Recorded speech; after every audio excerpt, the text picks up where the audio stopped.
Yo, what's good, man? This is your boy at DFS Mastermind _ over on Twitter. Thank you for clicking on the video. Today's date is, I don't even know. I'm just used to saying that for my old videos. But look, it's week 15 NFL. Y'all know what it is, man. I'm about to give you a lineup that hopefully will cash. Man, earlier today, I posted my NBA video. I was like, I'm in bounce back mode, man. I got to get to the green line. I was struggling a little bit in NBA. I was able to cash tonight. I'm feeling good, man. I actually cashed last week in NFL, so I look to keep that rolling. I'm going to go ahead and post this video for you, and then I'm about to get some Z's, man. Your boy is tired. So I'm going to go ahead and explain some of these picks and also give you a few other options at each position, man. So let's go ahead and hop into it. Week 15, let's get to the green line. Now, at quarterback, as you see, I got the boy Tom Brady, man. He's too cheap, man. He's just simply too cheap. Highest implied total of the slate. We have a lot of high-powered offenses not on this slate, man. So for the main slate, it's a little tricky, man. So I want to be safe, man. I really do want to be safe at my QB position. I've been getting a little risque with some of my QB picks. So I want to make sure I nail my QB. And it was really between three guys, man. And that's Tom Brady, Lamar Jackson, and Josh Allen. Tom Brady is definitely the big arm, the guy who's going to throw the ball a lot. But the rushing QBs are so valuable in DFS, man, in season long. They just rack up the points, man. If we get quarterbacks rushing for nearly 100 yards, that is a very, very big help. That's 10 points off the rip, man. That's crazy to think about. But I really like Tom Brady in this matchup. I think this game will be back and forth. I really love Big Ben as well. He's just so expensive.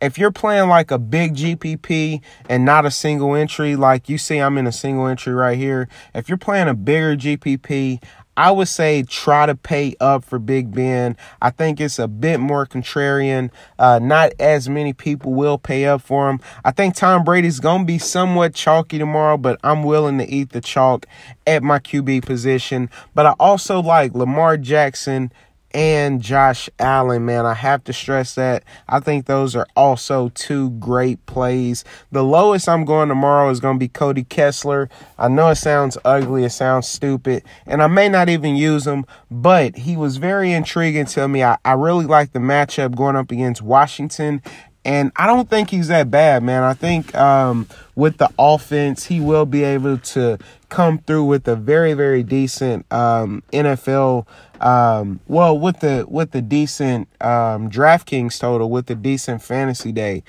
So Cody Kessler, Josh Allen, Lamar Jackson, but the guy I want to recommend is Tom Brady because that's the guy I will be using. Moving on to running back, I got Kenneth Dixon.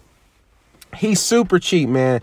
$3,500. We got Coach Harbaugh saying that Kenneth Dixon will see an increased role. As we seen last week and the week before, man, he was really cutting into Gus Edwards' usage. I think the Ravens realized that Kenneth Dixon is way more valuable than Gus Edwards at running the football and catching the football. So at $3,500, I'm definitely willing to take a chance on him. Now, I can't lie to you guys, man. I cannot lie to you guys. I had to give you two because if we find out that Chris Ivory will be in the starting lineup and is supposed to get the majority of the workload, I will be plugging in Chris Ivory.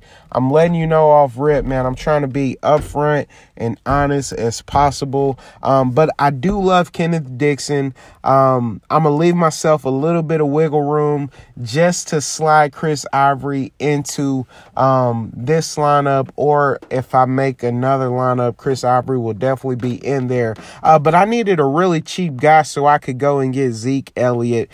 Listen, point blank period, Zeke Elliott is a beast. He's Saquon Barkley. He's Christian McCaffrey, but he runs better, man. Like, he's more powerful than these guys. He's catching a lot of passes. I have to play Zeke Elliott in every single lineup I play. So that's just point blank period. Great matchup. Play Zeke tomorrow. Great matchup. Then I got Julian Edelman, man. I'm simply stacking him with Tom Brady on the highest scoring game of the slate. And then I got a little correlation with Juju Smith-Schuster. I think both of these guys are in very, very good plays. So I may run another lineup where I have Big Ben, Antonio Brown, and Juju.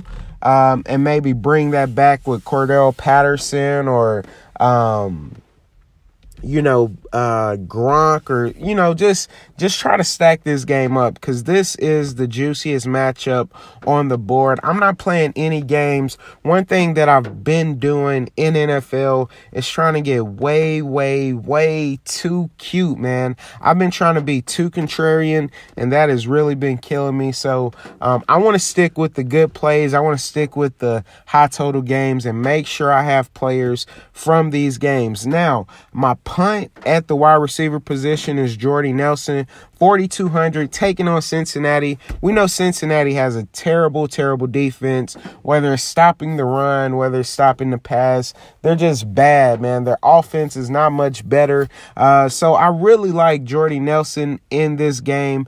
And I also like Tyler Boyd on the other side. And Joe Mixon is seeing a lot of work, man. So I think we could definitely look at a few pieces on the offensive side. Their quarterback, I'm not sold on. That's why I really didn't go with Tyler Boyd, even though he's been getting target after target. So I do think he's okay, but I wasn't so ready to just lock him in and recommend him for you guys. Now, we know that Derek Carr is building a rapport with Jordy Nelson, so I think we can look at him. And if you want to go even cheaper, Seth Roberts. I think this game has a potential to be pretty high scoring. Just two bad teams, but they also have offensive weapons. So I think this game could turn into a bit of a shootout.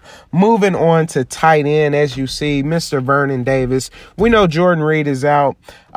This is not a selling play by any means. This is my floor play.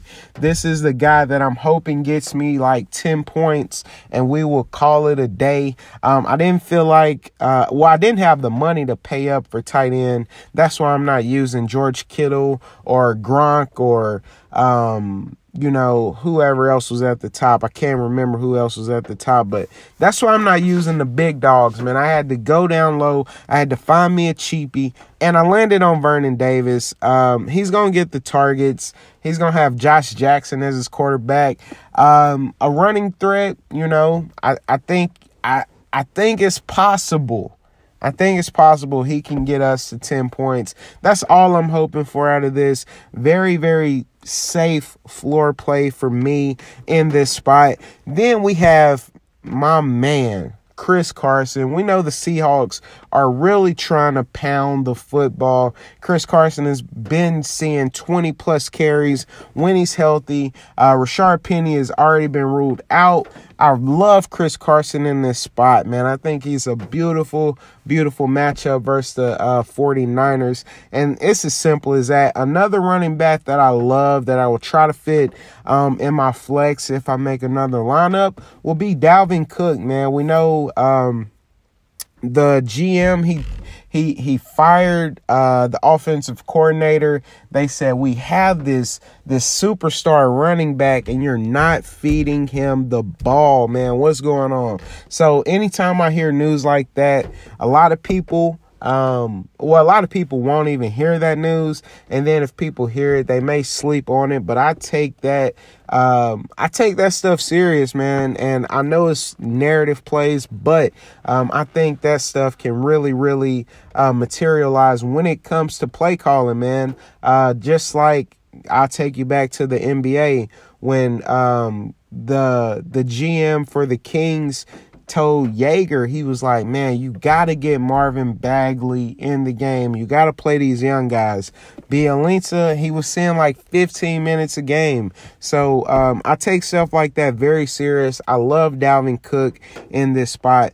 But wrapping it up on defense, I got the Jacksonville Jaguars going up against Josh Jackson. And I know a lot of people think it's a no-no to play anybody on the opposing team when you're playing the team's defense, but that's not the case. If Vernon Davis catches 5 passes for 50 yards, that's our 10 points right there. And I'm fine with that, man. And I hope and I pray the Jacksonville Jaguars will come through with a defensive touchdown. I think they're more than capable taking on a lesser quarterback. And they're at home, man. And they just got embarrassed by my Tennessee Titans. So I think they'll be a little bit pumped up. That's pretty much going to do it for me. I know I've been talking a while. I'm about to go ahead and get up out of here and go to sleep. I'm tired. Hopefully this video doesn't sound too bad. I know I messed up on a few of my statements, but it's all good, man. I've been up doing research, hitting the books, man. I'm trying to get to the GreenLine tomorrow. So I want y'all boys to bless up. That's number one. I want y'all to cash out. And while you cashing out, well, in order to cash out, you got to get to the GreenLine, man. So that's what I do it for. If y'all have any questions, any statements, be sure to hit me up on Twitter at DFS Mastermind. Y'all boys bless up. Let's get it.